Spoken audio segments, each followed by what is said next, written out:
Le temps m'a déposé sur une côte animée de la Méditerranée orientale. L'air était chaud, salé, chargé de voix parlant des langues différentes. Des navires entraient et sortaient des ports avec une régularité presque parfaite. C'était un monde qui fonctionnait, un monde relié par le commerce, la diplomatie et la puissance. Nous étions à la fin de l'âge du bronze, juste avant que tout ne s'effondre. Vers l'an 1200 avant le Christ, de grandes civilisations dominaient ces terres. Mycène, dans le monde grec, le puissant empire hittite, en Anatolie, l'Égypte du Nouvel Empire, forte et confiante, des villes fortifiées, des rois puissants, des armées organisées. Rien ne semblait fragile. Le bronze soutenait l'ensemble. Un bouclier de bronze bien forgé valait plus qu'une maison entière. Pour le produire, il fallait du cuivre et de l'étain, provenant de régions absurdement lointaines. La Cornouaille dans les îles britanniques ou l'Asie centrale. Longue route, alliance complexe, confiance mutuelle.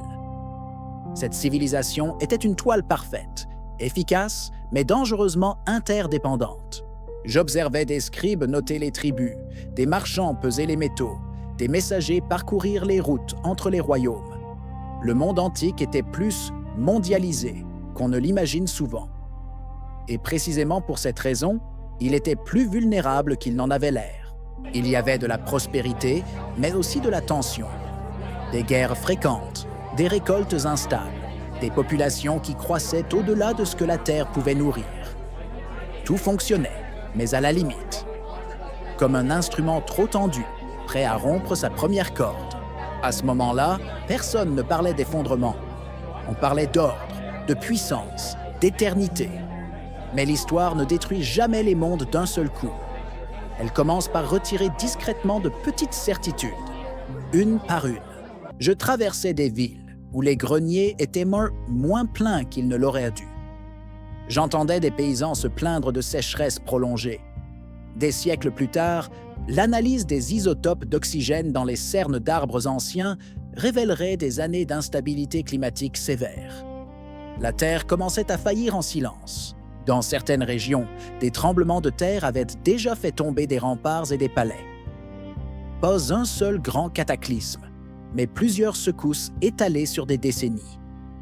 Chaque reconstruction vidait un peu plus les caisses et érodait la confiance dans l'avenir. Les routes commerciales commencèrent à se rompre. L'étain en provenance de Cornouailles n'arrivait plus. Le bronze se faisait rare. Sans métal, il n'y avait pas assez d'armes. Sans armes, les armées perdaient leur force. La colonne vertébrale de la civilisation commençait à se plier et à se fissurer. Les royaumes dépendants des tribus se mirent à presser encore davantage des populations déjà épuisées. Des rébellions internes éclatèrent. Des cités autrefois loyales devinrent instables. L'ordre commençait à se fissurer de l'intérieur. Je vis les dirigeants s'accrocher aux vieilles recettes. Plus d'impôts, plus de guerres, plus de contrôle. Quand les systèmes entrent en crise, ils réagissent le plus souvent par la rigidité, pas par l'adaptation. Ils ne voient pas que les règles du jeu ont changé. Et puis, tandis que chacun regardait vers l'intérieur, obsédé par ses propres problèmes, quelque chose se mit en mouvement sur la mer. Quelque chose qui ne respectait pas les anciennes règles. Quelque chose qui ne voulait pas négocier. Les Égyptiens les appelleraient les peuples de la mer. Non pas parce qu'ils venaient d'un seul pays, mais parce qu'ils apparaissaient à l'horizon maritime comme une énigme collective. Des guerriers, des familles entières, des chariots, des navires. Ce n'étaient pas seulement des armées, c'étaient des migrations armées. Ils ne cherchaient pas seulement le pillage, ils cherchaient des terres, ils cherchaient à survivre. Quelque chose les avait chassés de leur foyer d'origine, la faim, la guerre, des effondrements internes. Peut-être tout cela à la fois. Quand on n'a plus aucun endroit où revenir, la négociation perd son sens. Les sources égyptiennes mentionnent des noms étranges. Péléset, plus tard identifié aux Philistins, Sherden, Shekelesh et d'autres encore. Des groupes différents, unis par le mouvement et la nécessité. Il n'y avait pas de véritable diplomatie possible avec ceux qui n'avaient même plus de patrie à défendre, seulement un avenir à saisir. Je vis des cités côtières attaquées sans avertissement diplomatique, des ports en flammes, des forteresses prises d'assaut. Le choc n'était pas seulement militaire, il était psychologique. Le monde prévisible, qui existait depuis des générations, cessait soudain d'exister. Ces peuples ne respectaient pas les anciens traités. Ils ne reconnaissaient pas l'autorité des rois en place. Ils ne jouaient pas le même jeu. Cela les rendait presque impossibles à arrêter avec les vieilles règles, les vieilles stratégies, la vieille diplomatie. Quand une migration massive percute un système rigide incapable de s'adapter, c'est le système qui se brise, pas par faiblesse, mais par incapacité à se transformer. Mycène tomba. Ses palais furent détruits. L'écriture disparut pendant des siècles. La Grèce s'enfonça dans un long âge obscur. Tout un monde cessa simplement d'écrire sa propre histoire. L'Empire hittite, superpuissance de son temps, s'effondra complètement. Sa capitale, Hattusa, fut incendiée, puis abandonnée. Aucun successeur direct ne monta sur le trône vide. Une puissance qui semblait éternelle se dissout dans le silence. Des cités du Levant, comme Ougarit, envoyèrent des lettres désespérées réclamant une aide qui ne vint jamais. « Mon père, les navires ennemis sont là. Nos villes brûlent. Où est ton armée ?» Les messages ont survécu sur des tablettes d'argile. Leurs auteurs, non. L'Égypte survécut de justesse. Sous Ramsès III, elle réussit à repousser certaines attaques par terre et par mer. Mais elle en sortit affaiblie, appauvrie, et ne retrouva jamais son ancienne influence absolue dans la région. Ce qui se produisait n'était pas une simple guerre entre royaumes rivaux, c'était un effondrement systémique total. Tout échouait en même temps, le climat, le commerce, la politique, la sécurité, la légitimité. Je marchais au milieu de ruines encore fraîches, sentant la fumée qui n'avait pas fini de se dissiper, avec un sentiment douloureusement familier.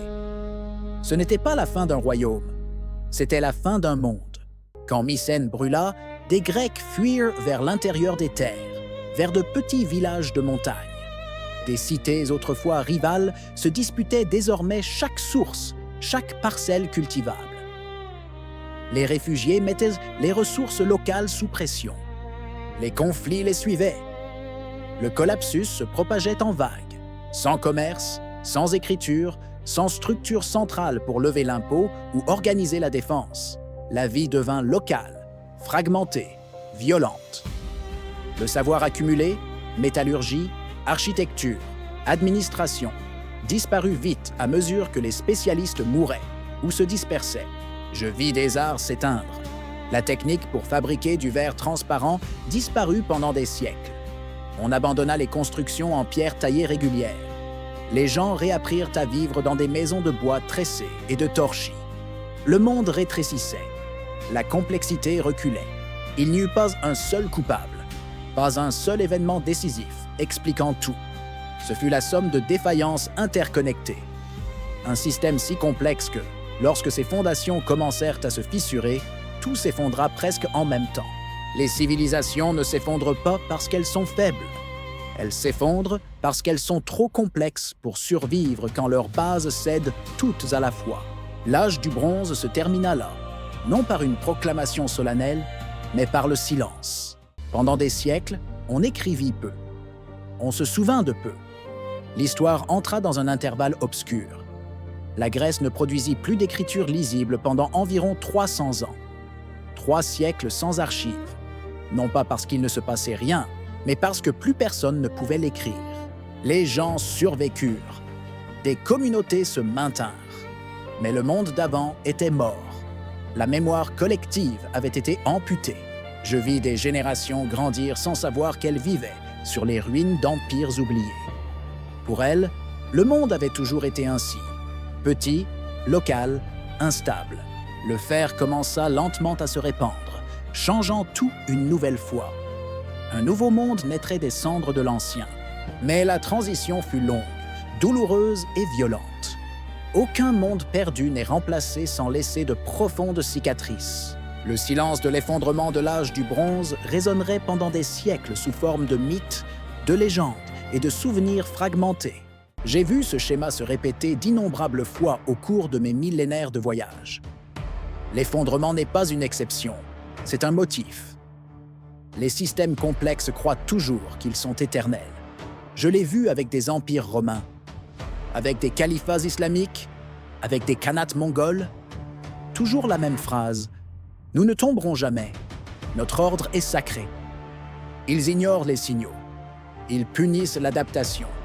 Ils renforcent des structures qui ne fonctionnent déjà plus. Quand un roi hittite voit ses routes commerciales s'effondrer, il ne pense pas à diversifier. Il pense à conquérir.